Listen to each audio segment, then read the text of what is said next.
Sebelumnya kami juga ucapkan selamat datang kepada Ibu Mariatul Aini, Sekretaris Direktorat Jenderal Perimbangan Keuangan. Selamat datang Ibu. Pak Ustadz, Bapak Ibu semua, mohon maaf. Waalaikumsalam. Baik, terima kasih banyak Pak Purwanto. Semoga arahan dan sambutan Bapak tadi dapat menjadi penyemangat bagi kita semua dalam bekerja dan juga beribadah, khususnya pada bulan Ramadan ya. Nah, Bapak Ibu dan rekan-rekan rahimakumullah. Nah, alhamdulillah Ustadz Umar Solehuddin sudah bergabung bersama kita. Nah, pada kegiatan hari ini kita akan bersama-sama mengkaji ilmu yang mungkin tadi juga sudah sempat dibahas oleh Pak Purwanto ya, terkait menjaga diri dan keluarga. Mungkin untuk tidak berlama-lama kami serahkan kepada Bapak Ustadz Umar Solehuddin untuk dapat memulai ceramahnya. Kami persilakan Pak Umar. Ustadz Umar.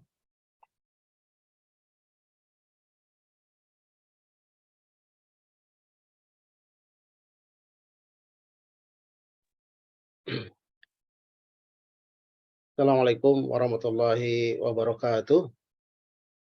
Waalaikumsalam warahmatullahi wabarakatuh. Innal hamdalillah nahmaduhu wa nasta'inuhu wa nastaghfiruh wa na'udzu billahi min syururi anfusina wa sayyiati a'malina. May yahdihillahu fala mudhillalah wa may yudlil fala hadiyalah. Asyhadu an la ilaha illallah wa asyhadu anna Muhammadan abduhu wa rasuluh. Allahumma shalli wa sallim wa barik ala Sayyidina wa Nabiyina Muhammadin wa ala alihi wa ashabihi ajma'in, amma ba'd. Alhamdulillah pada pagi hari ini Allah masih memberkahi kepada kita semuanya, masih memberikan kesempatan kepada kita semuanya untuk hadir dalam acara mencari ilmu ya, sama-sama kita mencari ilmu, berbagi pengalaman. Mudah-mudahan ini salah satu ikhtiar kita agar kita dimudahkan jalan kita menuju surga Allah Subhanahu wa taala. Sebagaimana dalam hadis Rasulullah Shallallahu alaihi wasallam bersabda, barang siapa yang dia berusaha mencari ilmu, sahalallahu lahu tariqan ilal jannah, maka Allah akan mudahkan baginya untuk masuk surga. Mudah-mudahan ini ikhtiar kita untuk semakin dekat dengan Allah Subhanahu wa taala, semakin diridhoi oleh Allah Subhanahu wa taala, dan menjadikan kita menjadi orang-orang yang dimudahkan untuk masuk surganya Allah Subhanahu wa taala. Salat serta salam kita berikan kepada baginda Rasulullah sallallahu alaihi wasallam, kepada keluarganya, kepada sahabatnya, kepada pengikutnya, pencinta sunnahnya, dan mudah-mudahan kita semua termasuk orang-orang yang mendapatkan syafaatnya di hari kiamat nanti. Amin ya rabbal alamin. Hadirin yang dimuliakan Allah SWT, Bapak Ibu-ibu yang mohon maaf tidak saya sebut satu persatu ya, yang dimuliakan Allah Subhanahu wa taala. Hari ini kita akan sama-sama membahas tentang tema menjaga diri dan keluarga ya.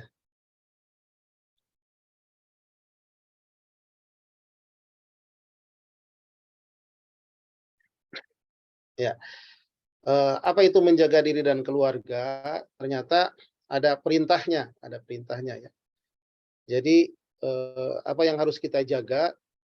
Yang harus kita jaga adalah diri kita dan keluarga. Kemudian dari apa? Nah, ini Allah memberikan petunjuknya di dalam Al-Qur'an. Ya ayyuhallazina amanu qu anfusakum wa ahlikum nara wa quduhan nasu wal hijarah 'alaiha malaikatun ghiladun syidadun la ya'sunallaha ma amarahum wa yaf'aluna ma yu'marun. Wahai orang-orang yang beriman, peliharalah dirimu dan keluargamu dari api neraka yang bahan bakarnya adalah manusia dan batu. Penjaganya adalah malaikat-malaikat yang kasar, keras, dan tidak pernah mendurhakai Allah terhadap apa yang diperintahkannya kepada mereka, dan selalu mengerjakan apa yang diperintahkan. Jadi inilah eh, menjadi standar pada saat kita menjaga diri dan keluarga, gitu ya. Jadi inilah standar utama termasuk pada saat kita beraktivitas. Kira-kira apakah perbuatan ini bisa menyebabkan kita dijauhkan dari neraka? Enggak. Kalau bisa menjauhkan diri, ya bisa kita lakukan. Tapi kalau dengan aktivitas ini atau kegiatan ini menyebabkan kita justru terjatuh ke dalam neraka, maka kita harus bisa menjauhinya, menjaganya. Jadi standar tujuan yang paling utama pada saat penjagaan, apapun itu penjagaannya, standar utamanya adalah gimana supaya kita ini terjaga dari api neraka. Dalam ayat yang lain Allah sendiri menyebutkan bagaimana orang-orang yang sukses, orang-orang yang berhasil, orang-orang yang mereka bahagia yang sesungguhnya adalah orang-orang yang terhindar dari api neraka. Allah berfirman, "Faman zuhziha 'anil nari wa udkhilal jannata faqad faz." Barang siapa yang diselamatkan dari api neraka dan dimasukkan ke dalam surga, maka sesungguhnya itulah kesuksesan, maka sesungguhnya merekalah orang-orang yang beruntung, orang-orang yang sukses, orang-orang yang bahagia. Karena itu, maka kesuksesan kita di dunia, apapun bentuk kesuksesannya, harus diselaraskan dengan kesuksesan yang abadi, begitu. Apa itu kesuksesan abadi? Yaitu dimasukkan ke dalam surga, dijaga dari api neraka. Kalau kebetulan kita menjadi ASN, pegawai negeri, maka pastikan menjadi pegawai negeri kita ini adalah bisa diselamatkan dari api neraka, bisa dimasukkan ke dalam surga. Kalau kebetulan kita memiliki kekayaan yang memang Allah anugerahkan kepada kita, maka kita pastikan kekayaan tersebut membuat kita dijauhkan dari neraka, dimasukkan ke dalam surga. Tentunya dari cara memperolehnya atau cara mengeluarkannya, begitu. Semakin dekat dengan Allah, semakin memperdekat dengan surga, mempermudah dengan surga, gitu ya. Memiliki kekayaan itu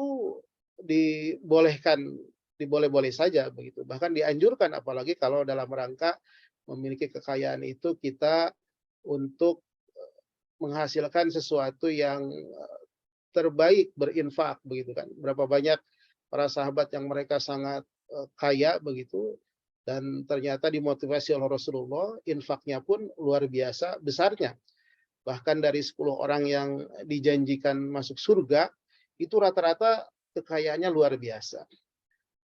Tentunya mereka kaya, cara memperolehnya dengan cara yang halal, mengeluarkannya pun adalah sesuai yang diridhoi oleh Allah Subhanahu wa taala. Karenanya maka dimanapun kita berada, apakah kita menjadi seorang suami, apakah kita menjadi istri, apakah kita menjadi seorang anak, apakah kita menjadi bawahan, apakah kita menjadi atasan, maka semua kesuksesan dunia seharusnya diselaraskan dengan kesuksesan akhirat, yaitu apa tadi, terjaga dari api neraka dan dimasukkan ke dalam surga. Mencapai target-target dunia itu sangat dibolehkan. Apalagi kalau ternyata itu mempercepat kita masuk surga, misalnya target ya, kalau mahasiswa misalnya target kuliah selesai, kalau pekerjaan mencapai target-target tertentu misalnya, atau jabatan pada tahun keberapa kita bisa menjabat jabatan tersebut, diperbolehkan, gitu ya. Tetapi kita pastikan target-target dunia tersebut adalah dalam rangka untuk mensukseskan target yang utama, yaitu terjaga kita dari api neraka dan dimasukkan ke dalam surga Allah Subhanahu wa taala. Bapak Ibu yang dimuliakan Allah Subhanahu wa taala, dalam tafsirnya, tafsir Ibnu Katsir menjelaskan bagaimana kita menjaga agar kita dan keluarga kita itu bisa terjaga dari api neraka. Maka kata Ibnu Abbas, jagalah dirimu dan keluargamu dari api neraka. Yaitu dengan cara melakukan ketaatan kepada Allah dan meninggalkan kemaksiatan. Kemudian berzikir. Maka dengan hal itu Allah akan menyelamatkan kita dari api neraka, begitu ya. Jadi sangat simpel. Ibnu Abbas mengatakan kalau kita ingin selamat dari api neraka, ya tinggalkan kemaksiatan, taat kepada Allah. Itu aja cukup, begitu ya. Kemudian setelah itu kita berusaha untuk ingat kepada Allah, maka dengan hal itu kita akan dijaga dari api neraka. Nah, kalau Ali bin Abi Thalib, beliau menafsirkan bahwa agar kita menjaga diri kita dari api neraka itu adalah dengan cara mendidik keluarga kita dan mengajarkan ilmu kepada mereka. Adibuhum wa'allimuhum, gitu ya. Jadi mendidik keluarga kita, karena memang kewajiban kita sebagai kepala keluarga untuk mendidik sehingga mereka mengetahui ilmu agama. Karenanya pastikan anak-anak kita ini terdidik, memiliki pengetahuan tentang agama, tahu tentang halal dan haram, kemudian memiliki adab kepada sesama. Bahkan hal-hal yang penting sebaiknya kita sendiri yang mengajarkan. Misalnya cara sholat atau mengaji misalnya. Misalnya surat Al-Fatihah aja yang paling mudah mungkin. Walaupun bisa jadi pengetahuan kita terbatas dalam agama misalnya, tapi kalau hal-hal yang penting sebaiknya kita yang mengajarkan sendiri. Kenapa?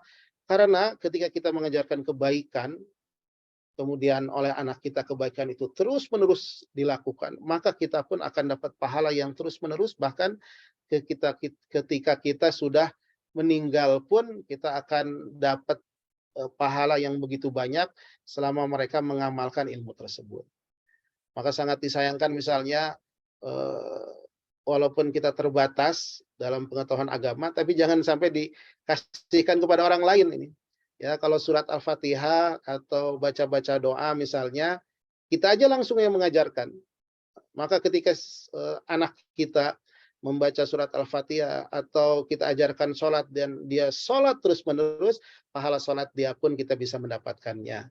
Dan ini luar biasa sebagai seorang ayah, sebagai seorang ibu, yang ketika dia sendiri langsung mendidik anaknya, begitu ada beberapa hal yang kalau bisa tidak diwakilkan kepada yang lain misalnya, yang penting-penting, ya, kecuali yang lebih ilmu spesialis yang lebih detail misalnya terkait dengan agama yang lebih mendalam, ya mungkin kita berikan kepada yang lain, kepada ustadz atau kepada guru agama yang lain. Tapi hal-hal yang mendasar yang sebenarnya kita sendiri bisa mengajarnya, jangan berikan, jangan sampai pahala itu didapat oleh guru agama begitu. Tapi kita sebagai orang tuanya tentu lebih berhak untuk mendapatkan pahala yang begitu banyak.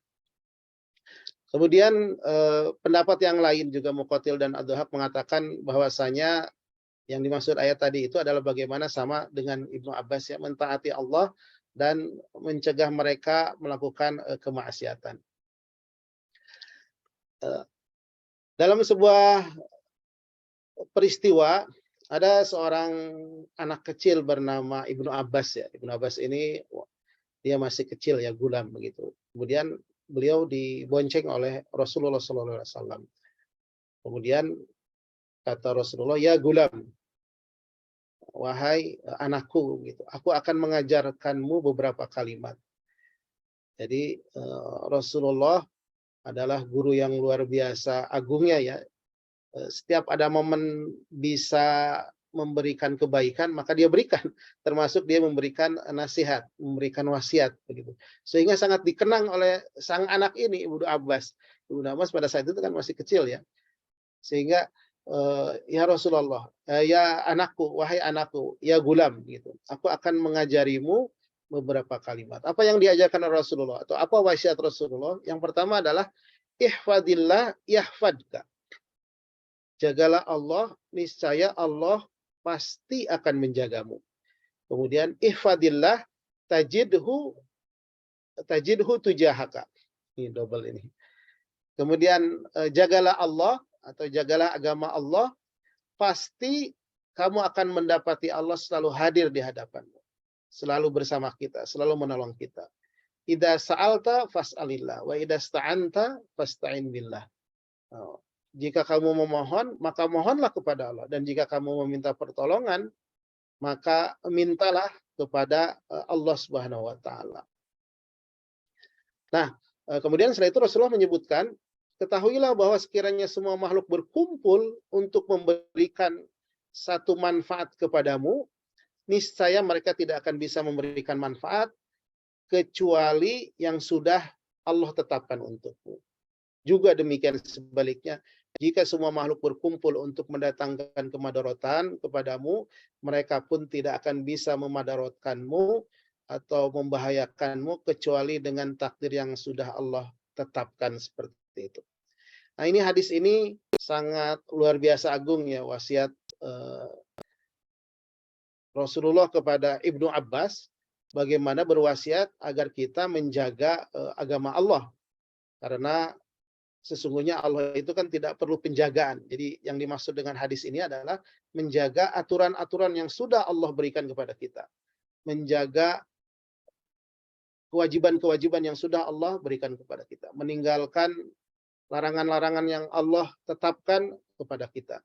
Jadi yang maksud dengan menjaga Allah itu adalah menjaga aturan-aturan, menjaga agama Allah. Nah, kalau kita sudah menjaga agama Allah, maka Allah pasti akan menjaga kita.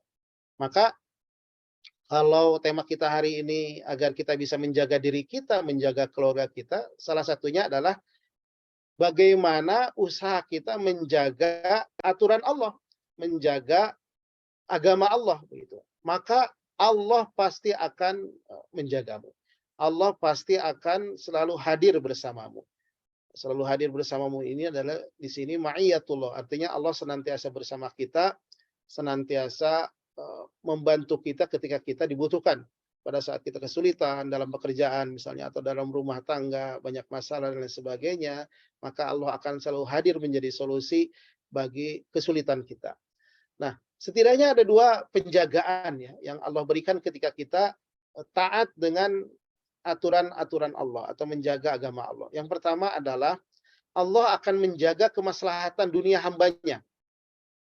Nah, apa yang Allah jaga untuk hambanya yang selalu menjaga agama Allah adalah dunianya dijaga, keluarganya dijaga, anak-anak kita dijaga, keturunan kita dijaga, bahkan kerabat kita dijaga, gitu kan.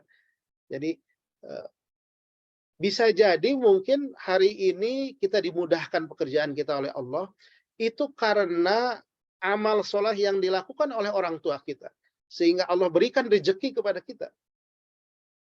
Jadi penjagaan Allah itu bukan hanya kepada orang tersebut yang melaksanakan aturan Allah, tapi juga bisa berefek kepada keluarganya, kepada anak-anaknya, kepada keturunannya. Atau juga penjagaan yang lain, misalnya dijaga kesehatannya, yang seharusnya dia ini misalnya takdirnya punya penyakit tertentu, punya hal-hal yang berkenaan dengan fisik misalnya. Tapi karena dia selalu menjaga agama Allah, maka Allah pelihara kesehatannya. Allah berikan kesehatan, dan bukan hanya kesehatan tapi juga afiah. Afiah itu adalah memberikan sehat kita itu untuk kebaikan. Jadi orang bisa melihat, begitu ya.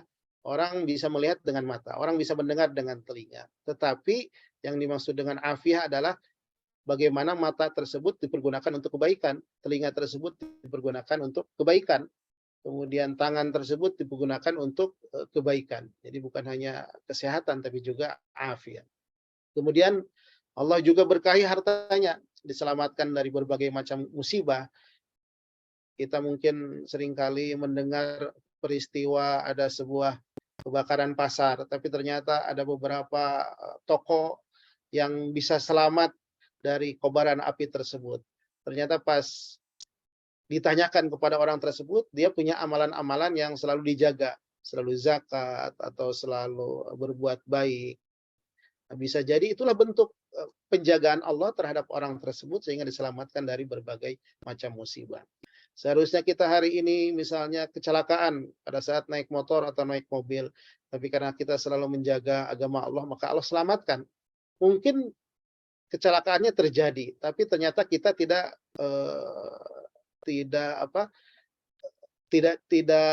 fisik kita tetap aman, tetap selamat begitu. Tidak ada yang patah, tidak ada yang terluka begitu. Bisa jadi seringkali terjadi seperti itu, kecelakaannya terjadi, tetapi ternyata fisik kita masih Allah jaga. Kemudian yang kedua adalah Allah menjaga kemaslahatan akhiratnya. Nah, ini bentuk penjagaan yang kedua adalah bagaimana Allah menjaga orang tersebut dari fitnah syahwat. Fitnah syahwat ini adalah yang kaitannya dengan kekayaan atau wanita atau jabatan gitu yang dijaga kita semuanya dari hal-hal tersebut begitu. Cara mendapatkannya, kemudian cara mempergunakannya begitu. Kemudian yang kedua adalah fitnah syubhat yang terkait dengan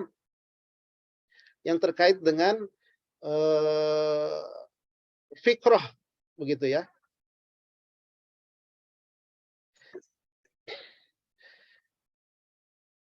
Dari fitnah syubhat ini kadang-kadang opini yang membentuk di dalam diri kita membuat diri kita ternyata salah dalam berpikir, maka Allah jaga seperti itu. Misalnya kalau yang paling dikenal fitnah syubhah ini adalah bagaimana setan yang tergelincir, iblis maksudnya, iblis yang tergelincir. Kita tahu sebelum Nabi Adam diciptakan oleh Allah SWT, iblis dari golongan jin ini dia termasuk orang yang taat, termasuk makhluk yang paling taat kepada Allah SWT bersama para malaikat.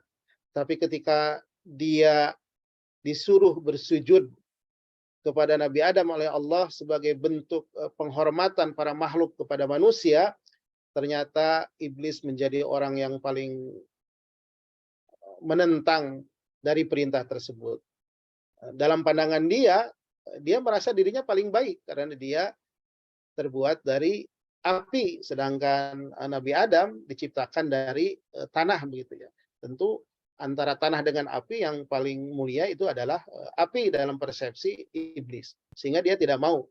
Jadi dia terpasung atau terfitnah dengan cara berpikirnya.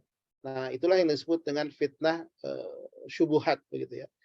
Jadi kadang-kadang kita ini digoda dengan fitnah syahwat, atau yang kedua kadang-kadang kita digoda dengan fitnah syubhat. Nah, orang yang selalu menjaga agama Allah, maka Allah jaga. Allah jaga dari hal yang buruk, kemudian juga dari kemaksiatan. Termasuk nanti di akhirat nanti Allah jaga ya. Nah, ini adalah contoh ya, contoh bagaimana penjagaan Allah kepada orang-orang yang selalu menjaga aturan Allah. Dalam kisah Nabi Musa dan Nabi Khidir alaihi wassalam, dalam Quran surat Al-Kahfi, di situ kan ada peristiwa bagaimana Nabi Musa dan Nabi Khidir itu keduanya berjalan. Kemudian menemui sebuah kampung, kemudian di kampung tersebut, begitu, di pinggiran kampung tersebut, dia melihat ada dinding rumah yang sudah mau roboh, begitu.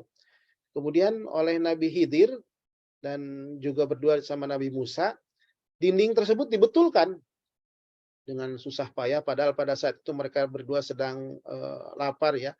Jadi mereka berdua itu kan minta ke kampung itu minta dijamu, tapi tidak ada seorang pun yang mau menjamunya. Dalam kondisi lapar, kondisi haus, tiba-tiba menemukan rumah yang hampir roboh temboknya. Kemudian Nabi Khidir meminta Nabi Musa berdua untuk membetulkan tembok tersebut. Nah, kata Nabi Khidir, kenapa dia ingin membetulkan tembok tersebut?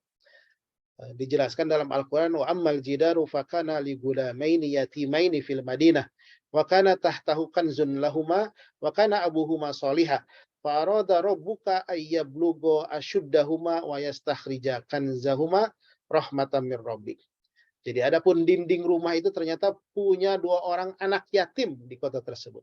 Dan di bawahnya, rupanya ada rahasia.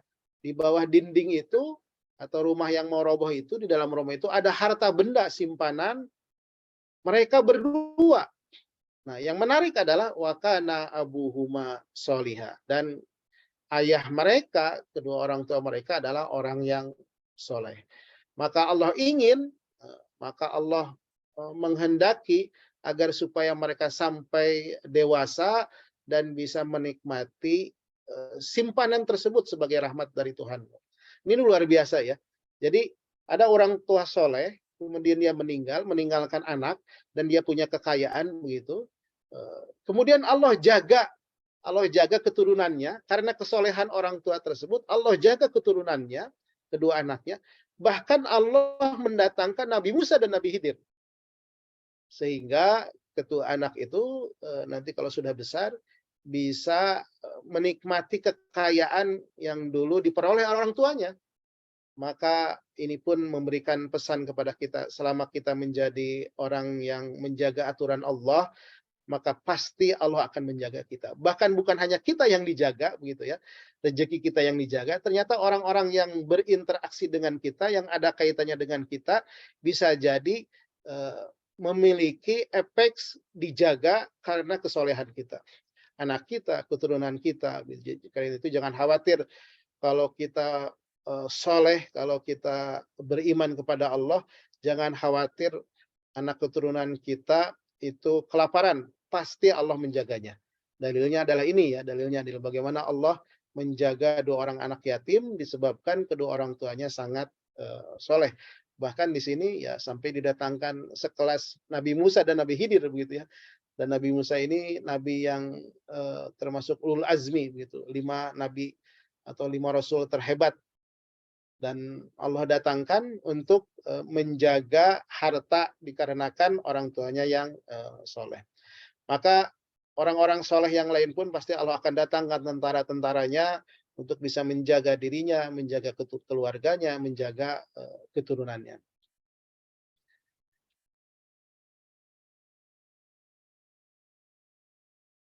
Nah, sedangkan penjagaan yang terkait dengan akhirat, penjagaan yang lain, misalnya nanti kepada orang-orang yang selalu menjaga aturan Allah adalah dalam Quran surat Yunus Allah berfirman, "Ala inna awliya Allah la khaufun 'alaihim wa la hum yahzanun.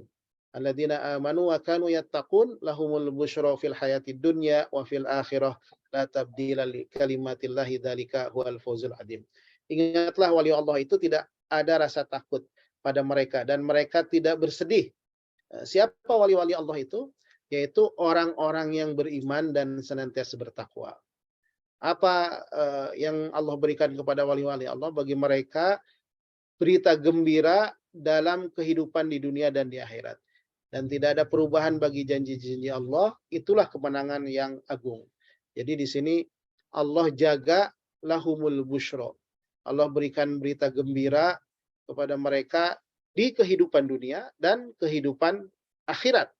Bahkan nanti di kehidupan akhirat ketika semua orang ketakutan begitu, ketika semua orang peristiwanya sangat mencekam. Kenapa begitu mencekam? Karena neraka jahanam itu didatangkan di depan kita gitu kan.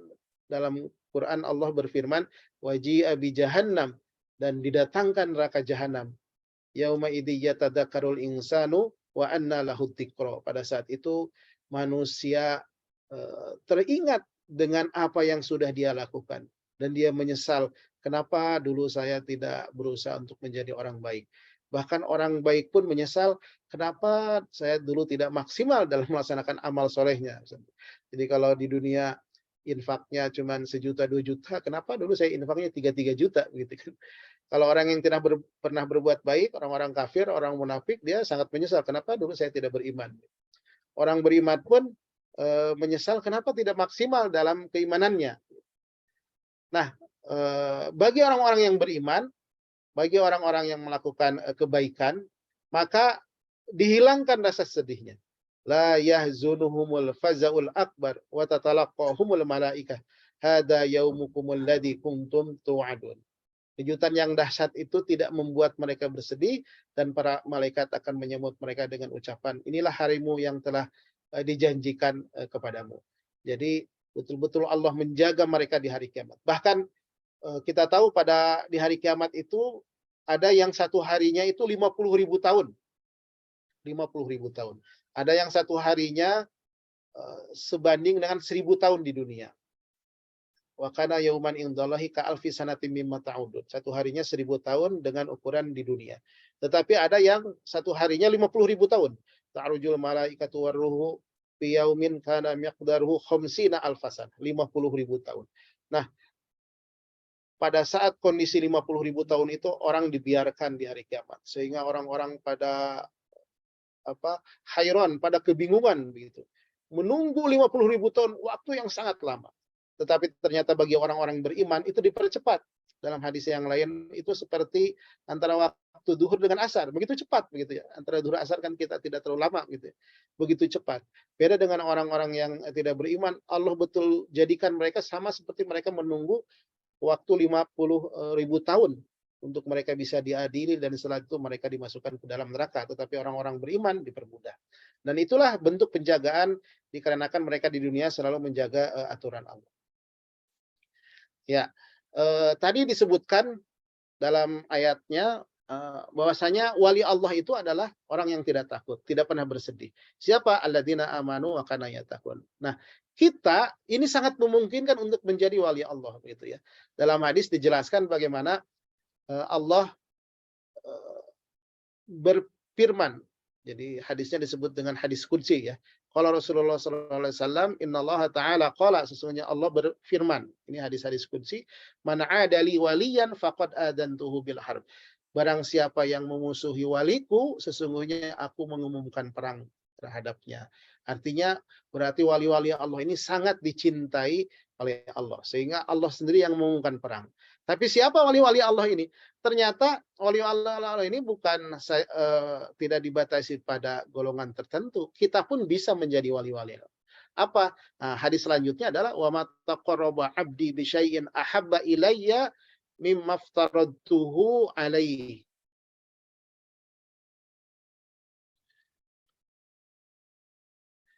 Ya. Dan tidaklah seorang hamba mendekat kepadaku dengan sesuatu yang lebih aku cintai daripada dia melaksanakan hal-hal yang wajib. Jadi PDKT kita kepada Allah, nah, kalau kita kan kadang-kadang PDKT ya kepada atasan kita nih biar dipermudah jabatannya misalnya. Ada PDKT kepada para presiden biar jadi menteri misalnya, atau ke gubernur biar dimudahkan, atau ke atasan begitu. Nah, di sini Allah memberikan trik bagaimana PDKT kita supaya agar Allah cinta itu adalah PDKT-nya dengan cara melaksanakan yang wajib. Dan kata Allah, lebih aku cintai. Jadi sesuatu yang paling dicintai Allah itu, PDKT hambanya adalah dengan cara melaksanakan yang wajib. Apa itu yang wajib? Yang wajib ya kalau sholat 5 waktu begitu ya. Puasa Ramadan. Kemudian mengeluarkan harta, zakat. Kemudian bagi yang mampu haji begitu. Jadi itu hal-hal yang wajib yang kalau kita lakukan dengan maksimal sesungguhnya itu adalah bentuk PDKT yang paling ampuh agar Allah cinta dengan kita. Yang kedua adalah wa may yazalu 'abdi yataqarrabu ilayya bin nawafil hatta uhibbahu. Ada juga hamba selain dia PDKT dengan yang wajib, dia juga yang sunnah begitu. Maka kata Allah, terus-menerus sampai aku mencintainya. Nah, di bulan Ramadan ini tentu sangat luar biasa ya. Jangankan sholat 5 waktu. Kita sholat tarawih itu seakan-akan kita berdosa kalau kita tidak sholat. Berarti kan yang sunnah-sunnahnya pun dilakukan. Dan itu kalau dilakukan terus-menerus, maka kata Allah di sini, hatta uhibau, sampai aku mencintainya. Dan kalau aku sudah cinta, kata Allah, kuntu sam'ahu alladhi yasma'u bihi wa basarahu alladhi yubsiru bihi wa yadahu allati yabtishu biha wa rijlahu allati yamshi biha. Aku akan menjadi pendengarannya saat dia mendengar, akan menjadi matanya saat dia memandang, akan menjadi tangannya saat dia mempergunakan tangan tersebut, akan menjadi kakinya saat dia melangkah.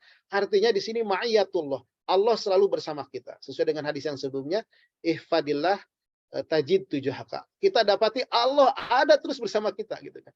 Dan itu yang terjadi ketika Rasulullah mau dibunuh di Gua Sur itu kan sudah diterkepung tapi Rasulullah mengatakan kepada Abu Bakar, in la tahok wa la tahzan innallaha ma'ana. Sesungguhnya Allah bersama kita. Jadi dalam kesulitan apapun Allah selalu ada bersama kita dan memberikan solusi. Kita nggak pekerjaan susah, kita berdoa kepada Allah berikan kemudahan. Nah, kemudian yang menarik, wa in sa'alani la'utiyannahu. Kalau dia meminta kepadaku, pasti Allah berikan.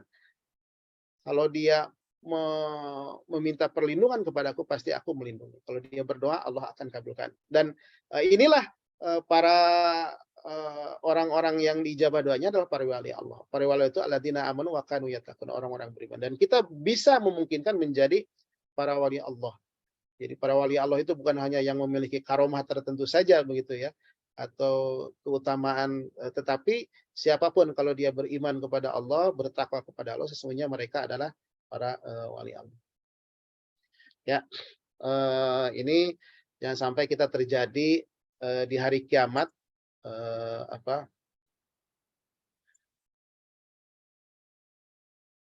jangan sampai kita terjadi bahkan sesama keluarga atau sesama teman menjadi musuh ya. Dalam Quran Allah menjelaskan nanti di hari kiamat akan ada orang-orang yang saling bermusuhan, seteman sejawat saling bermusuhan begitu ya. Padahal dunia begitu sangat mencintai.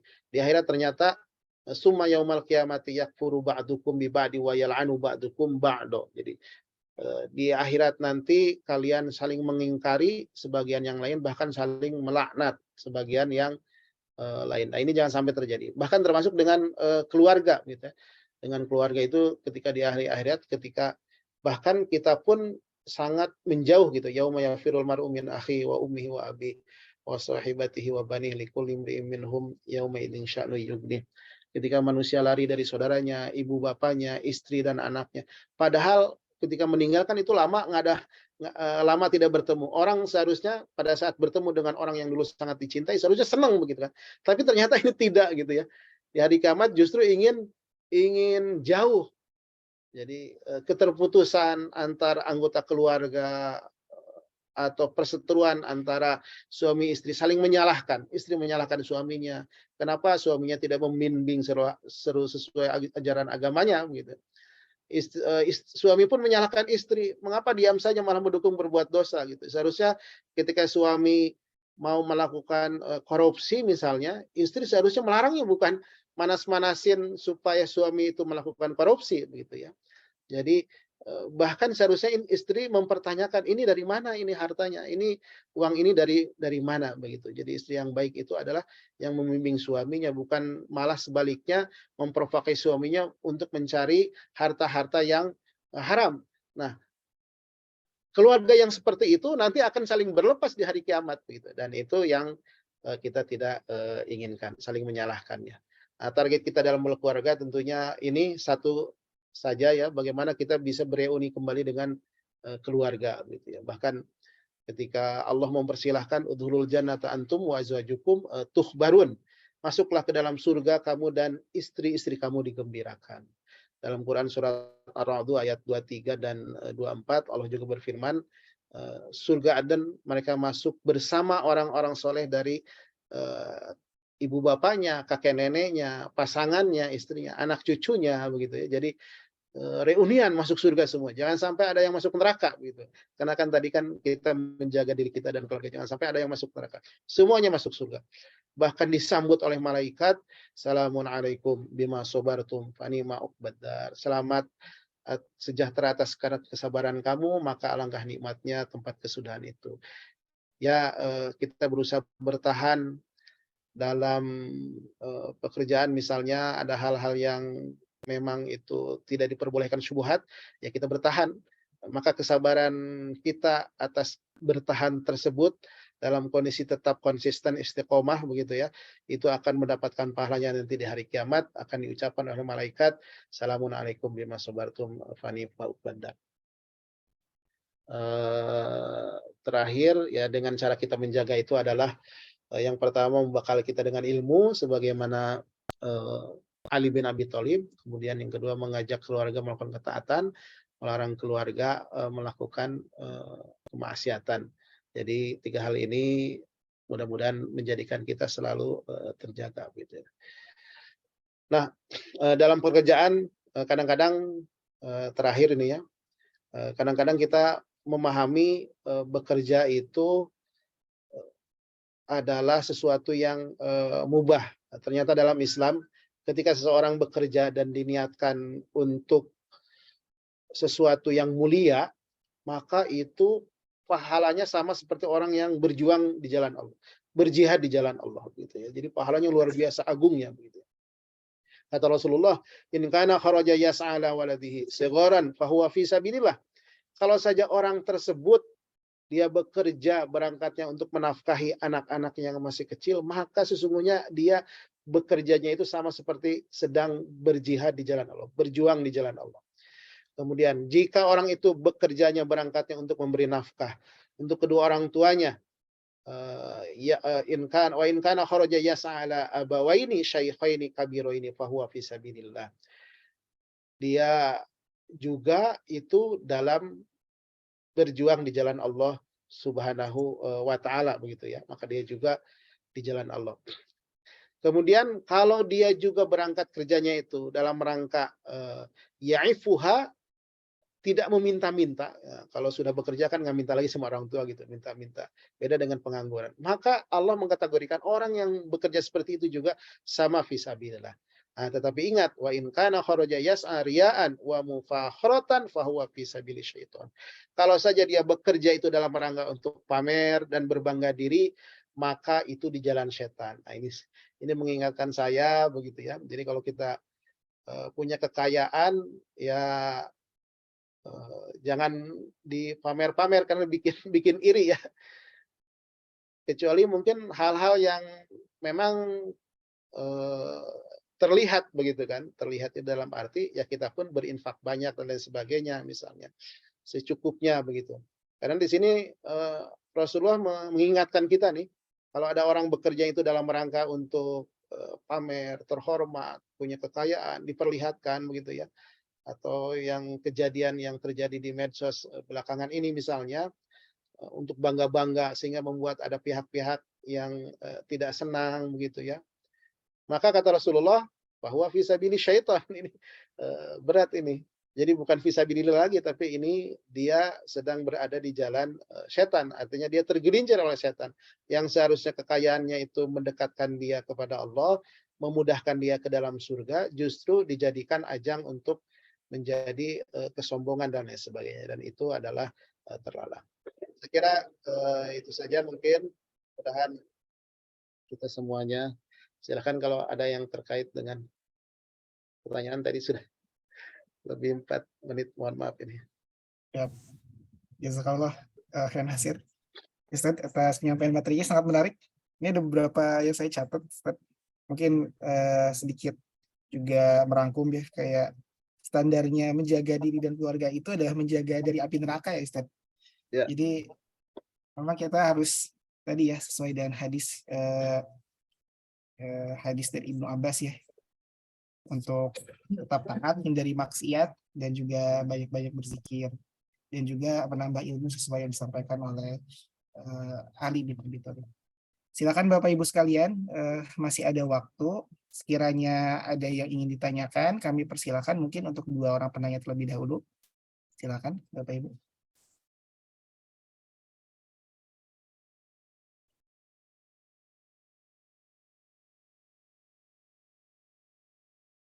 Silakan, ada mungkin Bapak Ibu.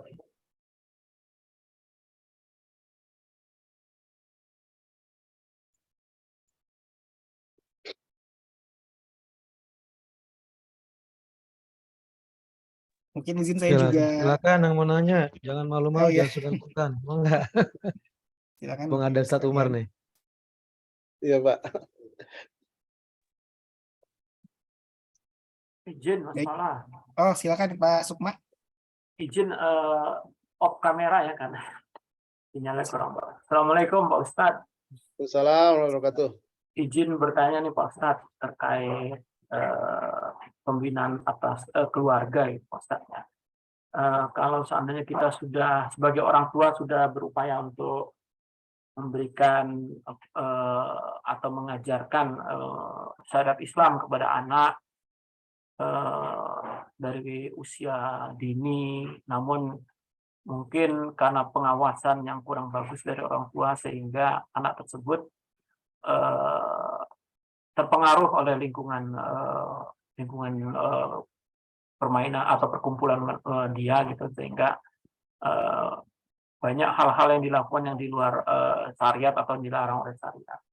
Itu apakah sebagai orang tua kita akan dituntut tanggung jawab di yaumul hisab gitu, Pak Ustadz. Terima kasih, Pak Ustadz. Assalamualaikum warahmatullahi wabarakatuh. Salam. Salam warahmatullahi wabarakatuh. Mungkin silakan Ustaz Umar bisa langsung dijawab. Ya, pertama kita diminta oleh Allah itu adalah supaya hidayatul bayan ya. Jadi memberikan hidayah, menjelaskan gitu ya, mengajak mereka untuk melakukan kebaikan, mengajak mereka untuk meninggalkan keburukan gitu. Jadi itu kewajiban kita. Bahkan Rasulullah Shallallahu Alaihi Wasallam sendiri adalah diwajibkan gitu berdakwah. Jadi hidayatul bayan namanya. Termasuk kita para orang tua. Nah, kita mendidik anak kita begitu ya. Kemudian kita mengajarkan, bahkan dengan keterbatasan ilmu bisa jadi kita mendatangkan ahli agama untuk ke rumah untuk mengajarkan putra-putri kita agar mereka lebih baik daripada kita. Tapi ternyata hasilnya tidak sesuai dengan yang kita inginkan, yang kita harapkan misalnya. Nah, ada yang kedua itu namanya hidayatut taufik. Hidayatut taufik itu adalah bagaimana orang tersebut atau putra-putri kita dia bisa melakukan kebaikan. Dan hidayatut taufik ini adalah dari Allah, datangnya dari Allah. Bahkan Rasulullah SAW sendiri pun dia tidak bisa memastikan orang yang didakwahi oleh Rasulullah itu pasti beriman. Contohnya misalnya Abi Thalib. Abi Thalib itu kan tidak kurang apa. Beliau orang yang paling dicintai oleh Rasulullah, termasuk yang paling dicintai karena Rasulullah pernah hidup bersamanya. Kemudian Abi Thalib sendiri sangat mencintai Rasulullah. Bahkan kalau makan ketika Rasulullah kecil itu, dia menunggu keluarga yang lain. Kalau waktunya makan, Nabi Muhammad yang masih kecil itu belum datang, tidak boleh makan duluan gitu. Harus nunggu Nabi Muhammad, saking cintanya. Bahkan ketika Nabi Muhammad mau dibunuh, ketika dia sudah jadi Rasul, dikejar-kejar orang kafir Quraisy, Abi Thalib dia pasang badan untuk melindungi. Tapi ternyata di akhir hidupnya, Abi Thalib meninggal dalam keadaan dia tidak beragama Islam. Begitu ya. Jadi itulah namanya hidayatut taufik. Dan itu bisa terjadi kepada siapa saja. Jangankan kita, kepada para nabi pun bisa terjadi. Putranya Nabi Nuh ada yang tidak beriman kepada ayahnya, padahal ayahnya seorang nabi. Kemudian istri Nabi Nuh dan istri Nabi Lut juga sama. Dia tidak beriman kepada suaminya, padahal suaminya nabi. Atau kalau yang posisinya seorang istri misalnya, ada juga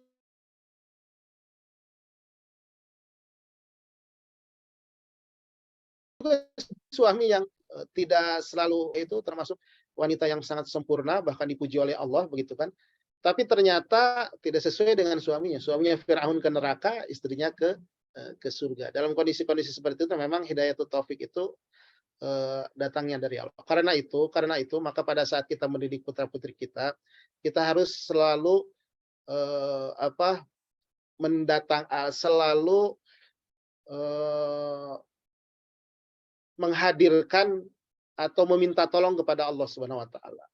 Jadi ada doa-doa yang kita titipkan semuanya kepada Allah karena kita sendiri tidak mungkin bersama putra-putri kita 24 jam kan gitu kan. Jadi ada doa-doa yang selalu diucapkan oleh orang tua sebaiknya. Di antaranya misalnya astaudiukallah, ya Allah saya titipkan anak-anak kami agamanya, kemudian akhlaknya, kemudian masa depannya. Boleh kita doa seperti itu. Dengan bahasa Indonesia boleh. Kalau dengan bahasa Arab kan astaudiukallah dinak wa amanatak wa akhlak begitu.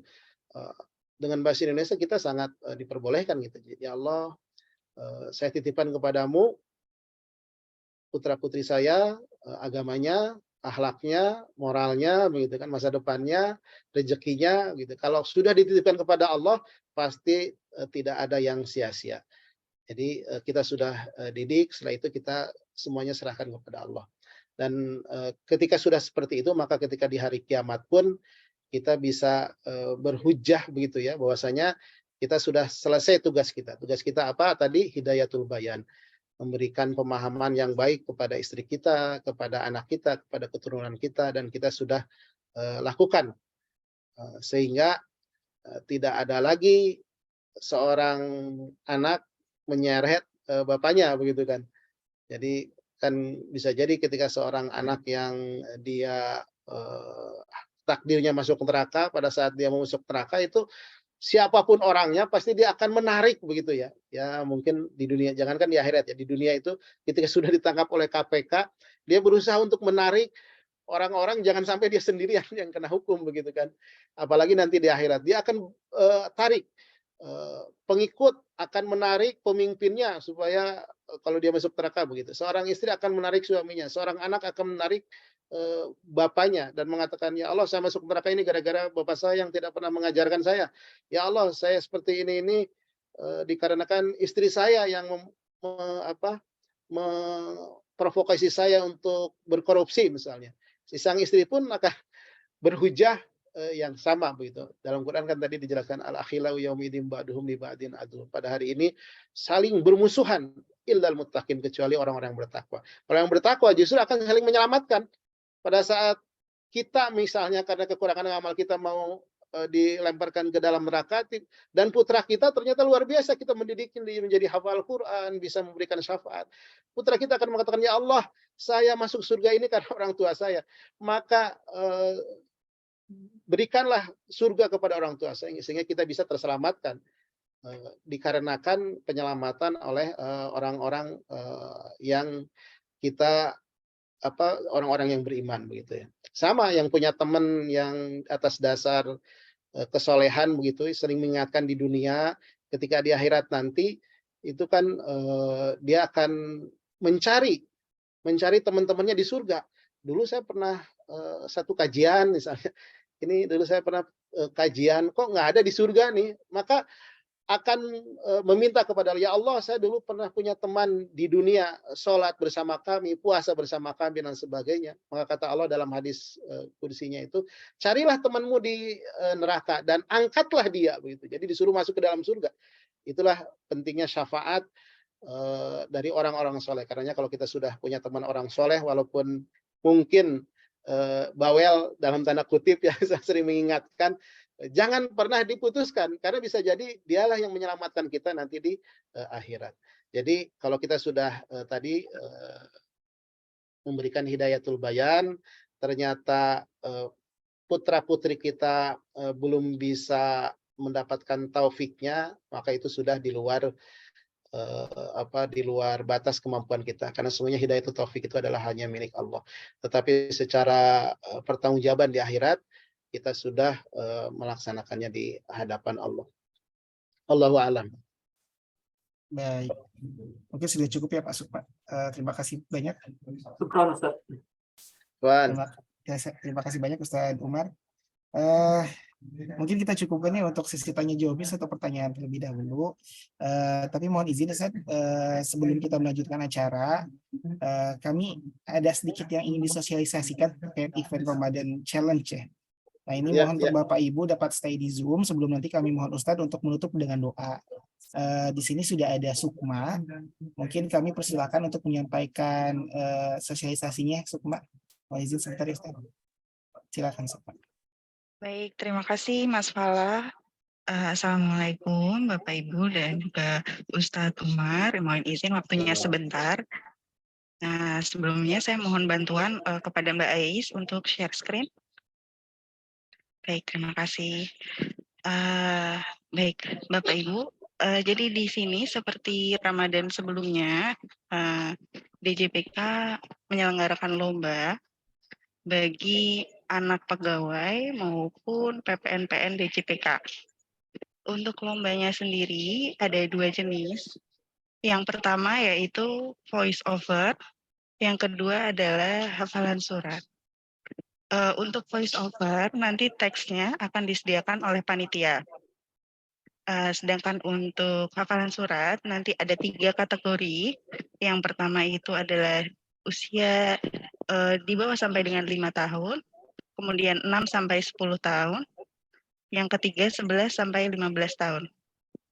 Untuk suratnya apa saja, ini sudah tertera di sini. Untuk kategori pertama ada Al-Kausar sampai dengan Anas, kemudian kategori kedua Al-Qaryah sampai dengan Al-Maun, yang ketiga Ad-Duha dan Al-Adiyat sampai dengan Al-Adiyat, mohon maaf. Ya, nanti untuk pelaksanaan lombanya itu tanggal 1 sampai dengan 13 April. Jadi masih ada waktu bagi anak Bapak Ibu yang ingin berkontribusi atau ikut serta dalam lomba ini untuk mempersiapkan diri. Mungkin bisa di next.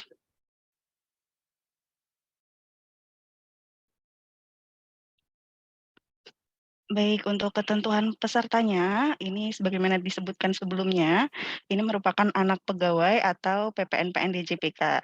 Usianya adalah kurang dari sampai dengan 15 tahun per tanggal 1 April 2023. Nah, bagi peserta yang ingin ikut, ini diperbolehkan mengikuti 2 kategori yang dilombakan ya, gitu. Untuk setiap peserta, tapi hanya boleh mengirimkan 1 video, gitu. Jadi, mungkin nanti ketika merekam mungkin ada beberapa, jadi dipilih saja salah satu yang terbaik dan itu yang dikirimkan. Kemudian bagi Bapak Ibu yang memiliki anak lebih dari 1, itu setiap anak dapat berpartisipasi. Jadi tidak hanya salah satu saja gitu. Untuk ketentuan lombanya, nanti penilaian dilakukan dengan mengumpulkan rekaman suara untuk kategori voice over dan untuk kategori hafalan surat nanti bisa mengirimkan video hafalan suratnya, seperti itu. Untuk durasi rekamannya maksimal adalah 2 menit untuk yang voice over dan 5 menit untuk hafalan surat.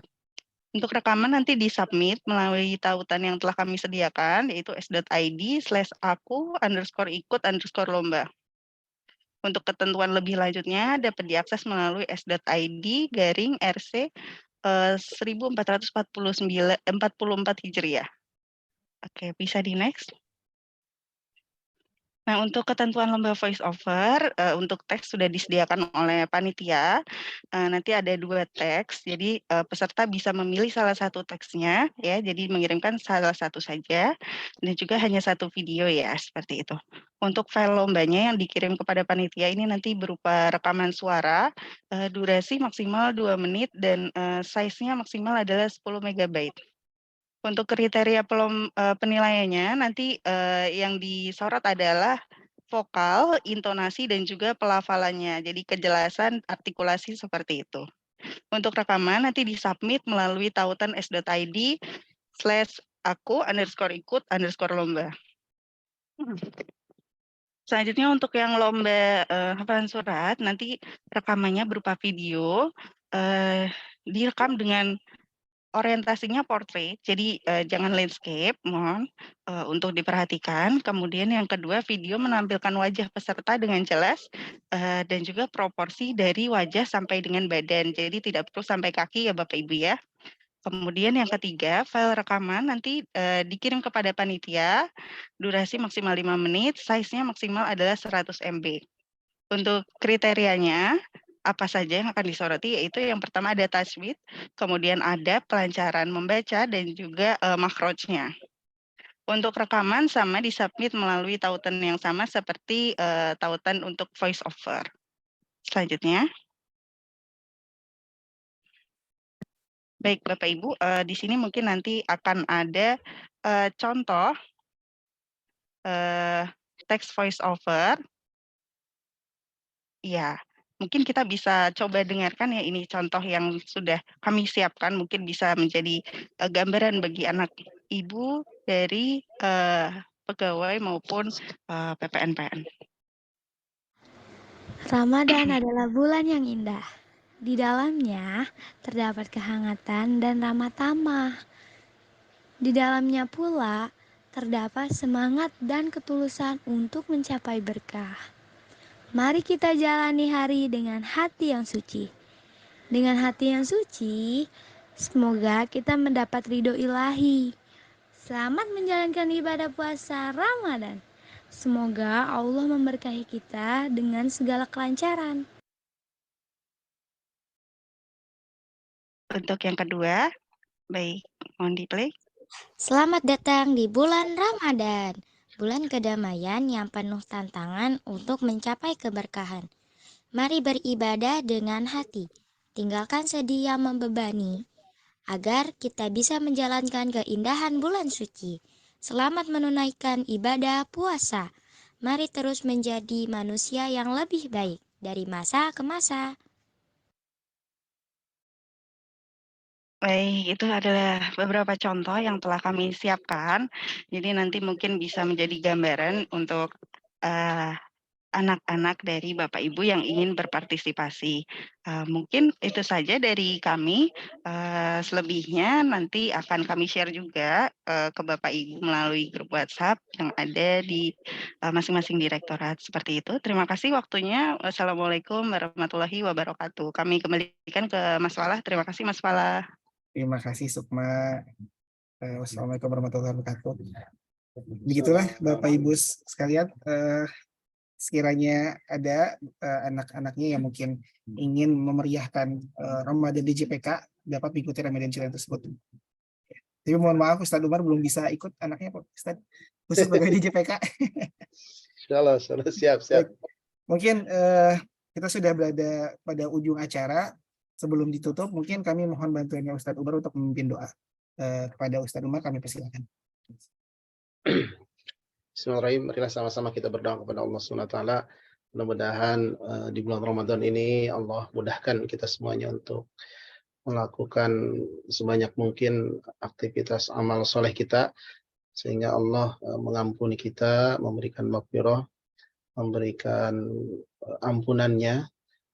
Mudah-mudahan kita juga mendapatkan malam Lailatul Qadar, malam yang lebih baik daripada 1000 bulan. Mudah-mudahan kita semua juga dimudahkan setiap urusan kita, pekerjaan kita, amanah-amanah kita, baik sebagai seorang bapak, seorang ibu, seorang anak, juga sebagai seorang pekerja. Mudah-mudahan dimudahkan juga.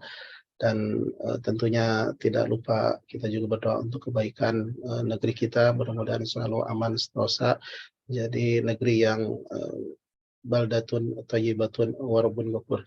Bismillahirrahmanirrahim. Alhamdulillahirabbil alamin, hamdan na'imin, hamdan syakirin, hamdan yuwafi ni'amahu wa yukafi'u mazidah. Ya Rabbana lakal hamdu kama yanbaghi li jalali wajhika wa 'azimi sultanik. Allahumma ighfir lana dhunubana wa liwalidina warhamhuma kama rabbayana shaghira. Wa li jami'il mu'minina wal mu'minat wal muslimina wal muslimat al-ahya'i minhum wal amwat, innaka sami'un qaribun mujibud da'wat ya qadiyal hajat. Allahumma inna nas'aluka khairul mas'alah wa khairud du'a wa khairun najah wa khairul ilmi wa khairul amal wa khairul sawab wa khairul hayat wa khairul mamat. Wasabbitna wasaqil mawazinana wa haqqik imanana warfa' darajatina wa taqabbal salatana wa siyamana wa ruku'ana wa sujudana wa nas'aluka ad-darajatil ula minal jannah. Allahumma inna nas'aluka at-tuqa wal 'afafa wal ghina. Allahumma inna nas'aluka salamatan fid din wa 'afiyatan fil jasad wa barakatan fil rizq wa ziyadatan fil 'ilm wa taubatan qabla al-maut wa rahmatan 'indal maut wa maghfiratan ba'dal maut. Allahumma hawwin 'alaina fi sakaratil maut wan najata minan nar wal 'afwa 'indal hisab. Rabbana hab lana min azwajina wa dhurriyyatina qurrata a'yun waj'alna lil muttaqina imama. Rabbana atina fid dunya hasanah wa fil akhirati hasanah wa qina 'adzabannar. Wassallallahu ala nabiyyina Muhammadin wa ala alihi washabihi wasallam. Subhana rabbika rabbil izzati amma yasifun wa salamun alal mursalin walhamdulillahi rabbil alamin. Amin amin ya rabbal alamin.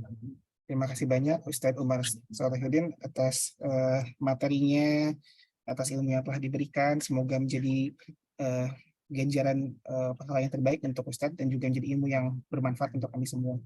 Terima kasih banyak Ustadz. Ya, kami persilakan, seandainya ada kegiatan yang lain, semoga kita dapat berkumpul kembali di lain waktu ya Ustadz. Ya, saya mohon izin pamit semuanya. Terima kasih Pak Ustadz. Assalamualaikum Pak Ustadz. Sehat-sehat Pak Ustadz. Assalamualaikum warahmatullahi wabarakatuh. Waalaikumsalam warahmatullahi wabarakatuh. Waalaikumsalam warahmatullahi Baik, wabarakatuh. dengan berakhirnya penutupan doa tadi berakhir juga acara kita kali ini. Terima kasih banyak Bapak Ibu sekalian sudah bergabung pada kegiatan kali ini. Masih banyak kegiatan-kegiatan yang lain di Ramadan DJPK kali ini. Kami mohon ikut sertanya Bapak Ibu semua pada kegiatan tersebut. Salah satunya adalah terkait tahsin ya untuk para pegawai. Nah ini tahsin ini masih bisa dilakukan pendaftaran sampai tanggal 30 Maret melalui link bit.ly/daftar tahsin DJPK /Ikhwan yang nanti mungkin akan disampaikan juga oleh para panitia ya. Ini jika Bapak Ibu ingin memperbaiki bacaannya atau ingin belajar mengaji kembali gitu ya, atau ingin mulai menghafal Al-Quran, bisa melalui tahsin di JPK tersebut. Baik, mungkin kami cukupkan sekian ya untuk kegiatan kali ini. Terima kasih banyak Bapak Ibu sekalian yang sudah hadir. Kita tutup acara ini dengan istighfar, astagfirullahalazim, dan doa kafaratul majelis. Subhanakallahumma wa bihamdika asyhadu an la ilaha illa anta astaghfiruka wa atubu ilaik. Assalamualaikum warahmatullahi wabarakatuh. Waalaikumsalam warahmatullahi wabarakatuh. Makasih Mas Falah, makasih teman-teman semua. Terima kasih banyak Pak Purwanto, Bapak Ibu semua. Waalaikumsalam. Waalaikumsalam. Kita lanjut acara itu yang BBK. Siap Pak, BBK siap, ya Pak. dengan Pak Dirjen. Siap, Pak. Enggak, yuk makasih. Siap, Pak. Assalamualaikum. Waalaikumsalam.